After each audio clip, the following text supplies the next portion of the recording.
Maintenant, quel est votre rôle là-dedans? Je l'ai gardé pour la fin. Je l'ai gardé pour la fin volontairement. Et je vais commencer par vous faire remarquer une chose. Il y a 2 ministres qui sont venus ici vous parler là. Ma collègue hier et moi aujourd'hui. Ce n'est pas un hasard. On s'est parlé. Et l'idée ici est de vous montrer l'intérêt que nous avons à ce que vous soyez là et que votre voix soit entendue. Dans l'organisation des CIS et des CIUS, vous avez constaté non seulement que les structures existantes avaient été laissées en place, mais que leur financement avait été laissé en place. Et il n'est pas question que ça change. Non seulement ça a été laissé en place, mais on a rajouté une couche de plus, qui est la couche du CIS ou du CIUS. Vos organismes locaux restent, et il y a un organisme qui chapeaute l'ensemble, qui vient de vous autres, qui est celui du CIS.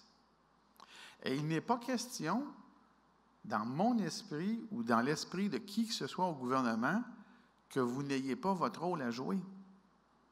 Il n'y en a pas question. Non seulement il n'y en a pas question, mais vous allez avoir plus de rôle à jouer encore.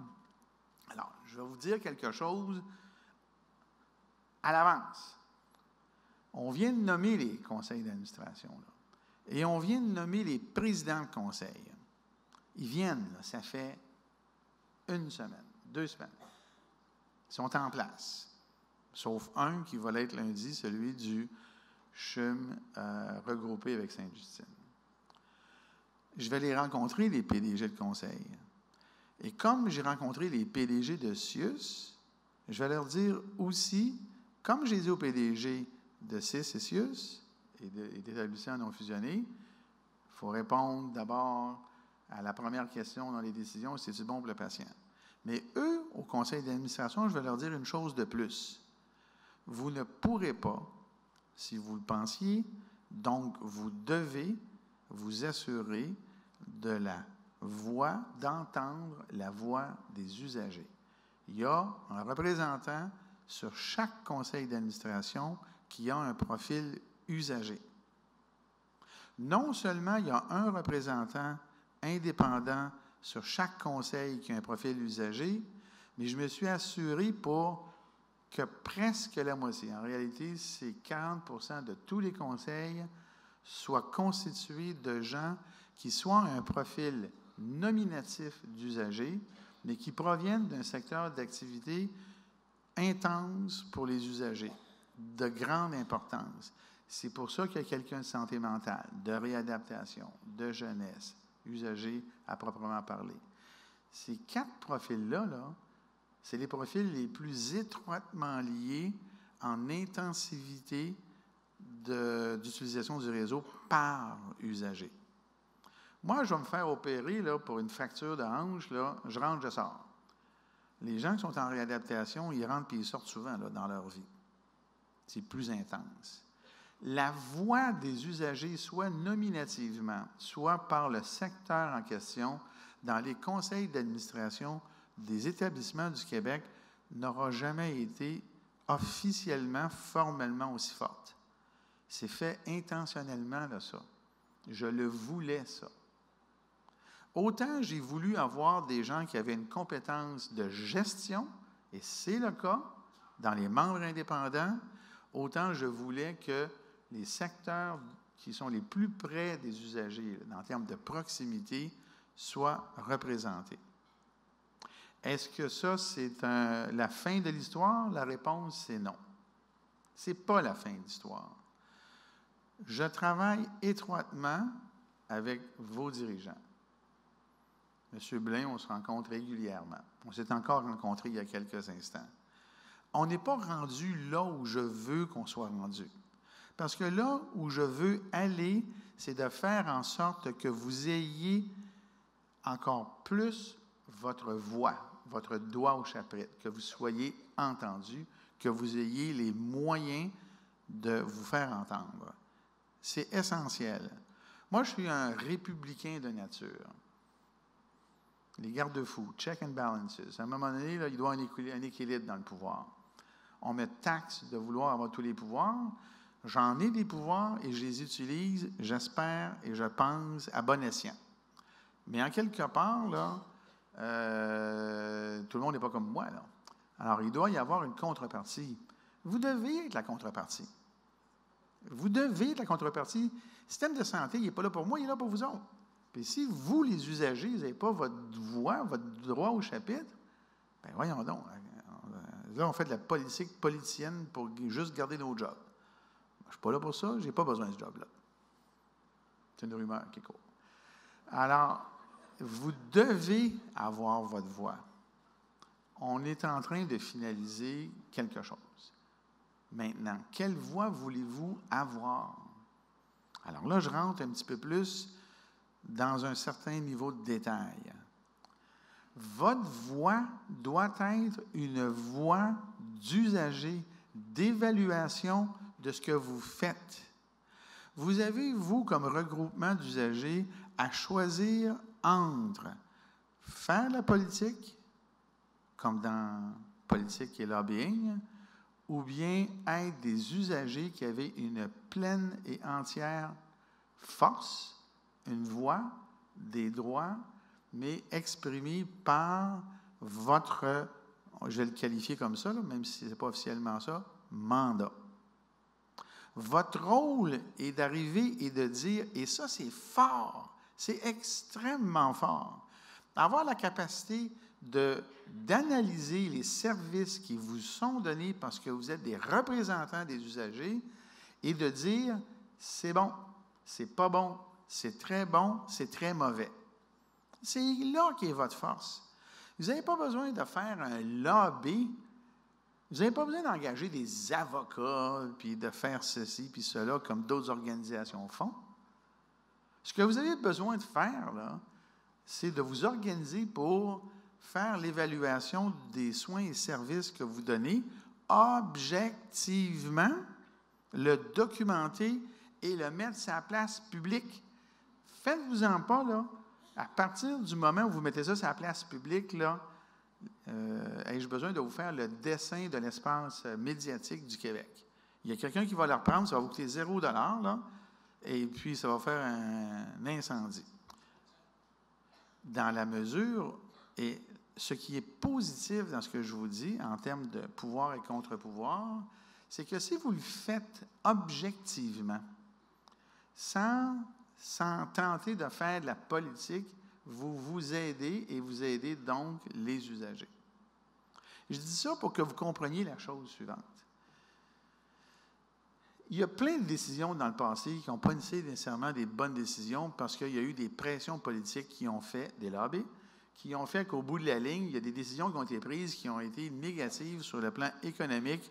Quand c'est négatif sur le plan économique, là, ça veut dire qu'il y a de l'argent qui va en mauvaise place, qui n'est plus là pour aller à la bonne place, parce que de l'argent, ça ne pousse pas dans les arbres et ce n'est pas infini. Je fais le tour des facultés de médecine là, cette année, puis je leur dis des choses qui les médusent. Ils sont là, puis ils regardent ça, puis ils disent « Ah, on n'y avait pas pensé ». La majorité des gens, vous le savez ici, mais je vais le redire, vous savez très bien qu'un gouvernement, ça n'a pas de compte de banque, un gouvernement. Il n'y a pas de banque au gouvernement. L'argent que le gouvernement gère, c'est l'argent de vos impôts, de vos taxes, des redevances, taxes à masse salariale, impôts, individus, entreprises. Le gouvernement, à part le Fonds des générations, qui est là pour les générations, ça n'a pas de compte de banque.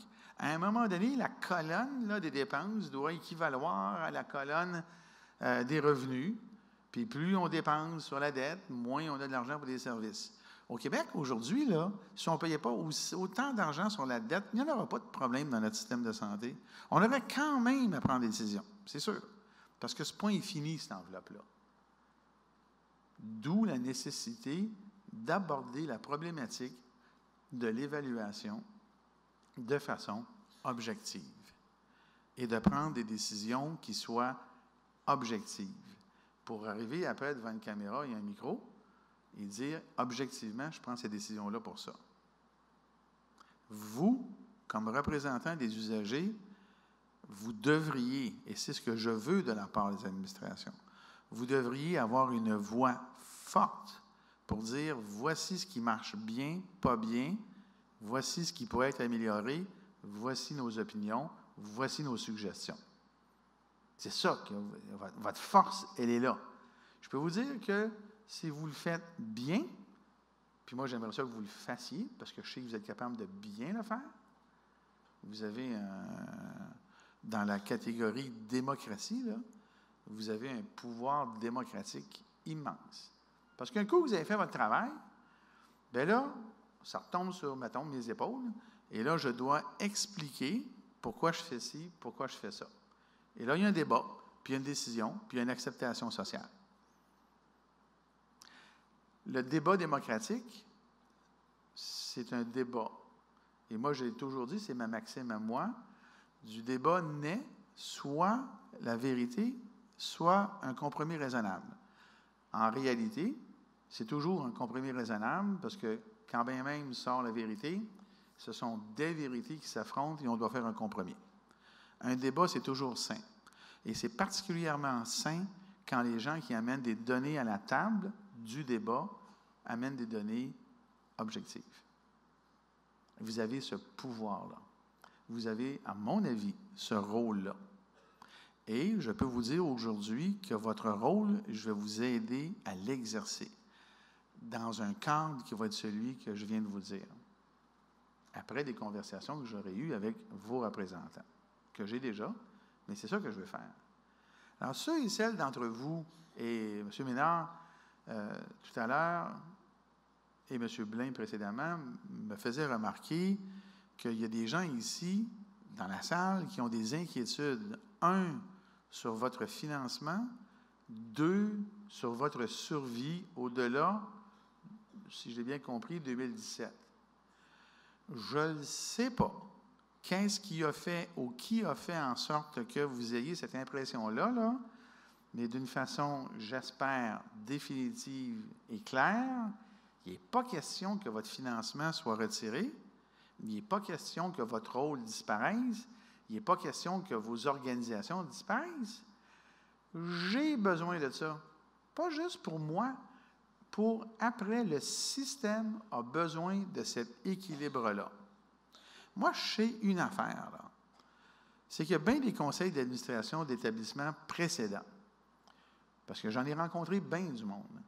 Où les gens, les usagers, venaient me dire, moi, on ne nous écoute pas, puis aux réunions de conseil, on est toujours... Terminez ça. Vous devez avoir votre voix, vous aurez votre voix. Ce que je vous demande, c'est une voix qui fonctionne de la façon dont je vous ai dit. Vous avez un rôle à jouer. Vous êtes les usagers. C'est pas vous, puis je ne pense pas que c'est ça que vous voudriez faire non plus, c'est pas vous qui allez faire la planification des chirurgies cardiaques, là, puis la planification du bloc opératoire. Vous n'allez pas faire ça. Mais vous allez quand même pouvoir dire, par exemple, si je prends cet exemple-là, bien, ça s'est bien passé, ma chirurgie, à l'étage, ça s'est bien passé, pas bien passé, au bloc opératoire, à la salle de réveil, et ainsi de suite. C'est la partie facile, ça. Parce qu'en général, les gens sont contents des services qu'ils ont, c'est rare. Mais c'est quand même votre rôle de faire la surveillance de ça, de faire une évaluation globale ou détaillée ou spécifique, de vous exprimer, de lever le voile sur les choses qui ne fonctionnent pas, de façon, et là j'insiste là-dessus, lever le voile, il faut le faire. C'est la seule manière de faire changer les choses. La seule manière. La seule unique manière. Il faut exposer les choses. À ce moment-là, les gens qui sont en position d'autorité, devant ça, ont l'obligation, certainement sous moi, d'agir. À la fin,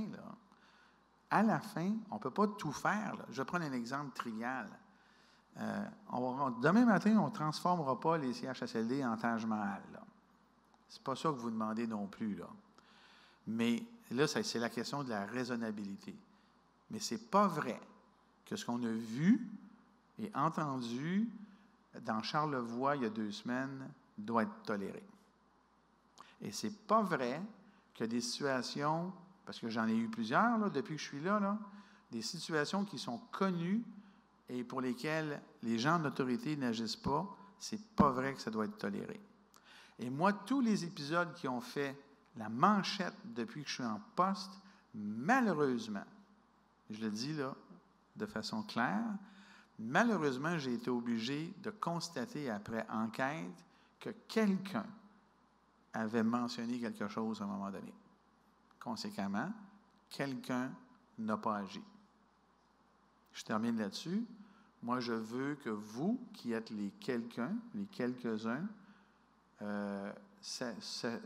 soyez convaincus que votre rôle est aussi de dire ce qui ne marche pas, puis en même temps, mon rôle est de faire en sorte que ceux qui reçoivent ces messages-là agissent en conséquence. Je l'ai dit, j'ai hésité là-dessus. Le vent de l'imputabilité, il est levé. Il va atterrir partout. À date, il y a des gens dans le réseau qui ont été congédiés. Puis je ne veux pas annoncer ici que je vais congédier du monde à gauche et à droite de même, là. Mais ce n'est pas vrai que les gens qui sont en position d'autorité, qui n'agissent pas lorsqu'on lève le voile sur quelque chose de croche, vont continuer à agir comme ça dans le réseau, là.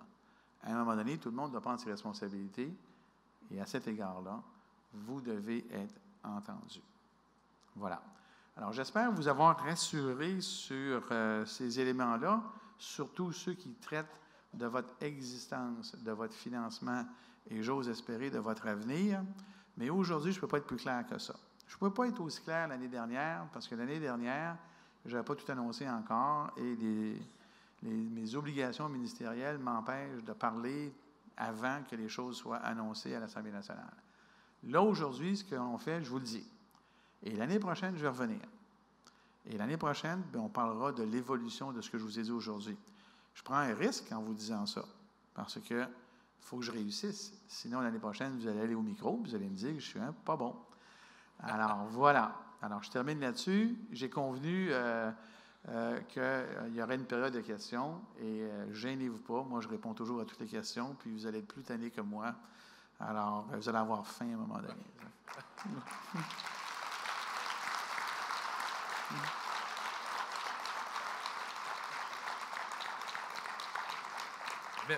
Merci, Dr. Barrett.